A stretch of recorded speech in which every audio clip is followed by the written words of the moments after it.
Naším hosťom je dnes Martin Harich. Ahoj Martin, dobré ráno. Dobré ránko, všetkým. Ahoj. A musíme povedať, že tento veľmi úspešný superstarista z poslednej série Československý superstar nám v podstate dopomohol k tomu, že máme konečne to, čo sa tak v branži hovorí, že štúdioví haukovia, to sú takí ľudia, čo že wow, wow. Ahojte, babi. Urobte wow, wow. No je ich tu, 1, 2, 3, 4, 5, 6, 7. Martin, to je vždy tak, že kam sa pohneš, že tam aspoň 2 alebo 3 dievčatá tvojho veku, ktoré ťa obdivujú? Ale nie, práve že nie. Potom od takéto veci si potom o to viac vážim. No. Povedz, koľko ty máš rokov teraz aktuálne? Aktuálne 16. Už? Už 16, no. Už 16. Ty si nám zostarol.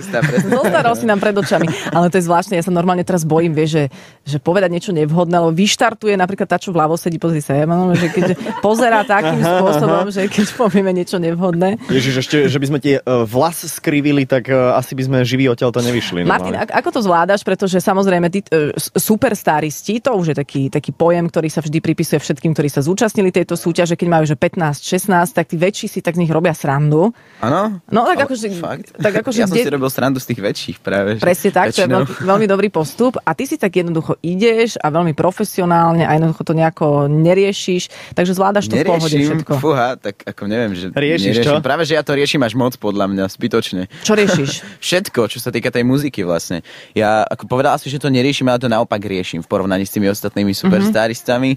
Riešim to tak, že vlastne máme nejaké CDčko, už máme strašne veľa koncertov a fakt to riešim tak, že to až ide teda. Ale možno ona myslela skôr takú nejakú svoju popularitu, alebo tak to riešiš napríklad? Že či si ťa všimli, či nie, či máš podpis, či nie? Či mám podpis? Mám podpis, to som ako nacvičil už dávno. Ale že či chcú podpis, tak si to... Ja to budem hovoriť, ako to on myslel. Ďakujem. Dobre. Super. Tak ako podpis mám a neriešim, že či ho niekomu dám. Samozrejme, že podpis dať pre mňa znamená strašne moc. To akože to si strašne užívam. To si chcel počuť, či? Áno. Koľko máš koncertov, keď hovoríš, že veľa? Tak vlastne ako skončila tá súťaž, tak myslím, že môžem povedať, že takých 60-70 sme ich odohrali. Čo si myslím, že najviac. To bolo, kedy to skončilo? Skončilo to v júni. Presne 5.6. To všetko skončilo.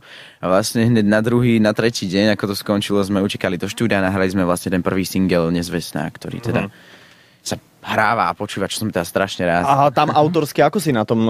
Aj si niečo napísal? Čo sa týka teda hudbu, môjho CDčka, tak obsahuje 11 skladieb.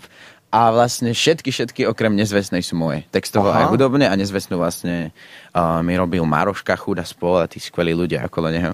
Tak to si ale veľmi šikovný. Veľmi šikovný, presne tak. Veľmi skromný. Veľmi skromný, áno. Rozprávame sa s Martinom Harichom v rannej show Fan Rádia. Budeme v tom aj pokračovať. 8 hodín 11 minút je presný čas.